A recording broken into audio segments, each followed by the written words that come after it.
এরপরে প্রশ্ন হলো, ঘুম থেকে উঠে দেখি ফজরের ওয়াক্ত শেষ, এখন কি আমি শুধু ফজরের 2 রাকাত ফরজ নামাজ পড়বো নাকি সুন্নত পড়তে হবে?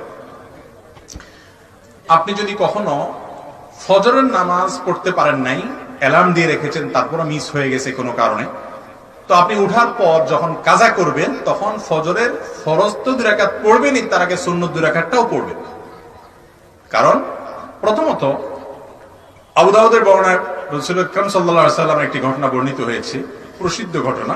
সফর থেকে আসার পথে তার জীবনে একবার সবাই শুয়েছেন, রাতে ক্লান্ত, দিনে সফর করে রাতে শুয়েছেন, তারা পালা করে রেখেছেন যে একজন এতক্ষণ জেগে থাকবে, তারপর আরেকজন জেগে থাকবে, পাহারাদারি করবে, শেষে যে পাহারাদারি থাকবে সে ফজরের জন্য ডেকে দিবে।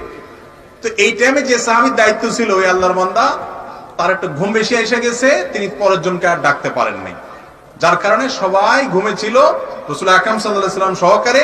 সূর্য উঠে গেছে, সূর্যের আঁচ গায়ে লাগার পরে তারা লাফ দিয়ে উঠছে, উঠার পরে তারা ফজর নামাজ কাজা করছেন। সেই কাজা নামাজে তিনি সুন্নত 2 রাকাত পড়েছেন, ফরজও 2 রাকাত পড়েছেন।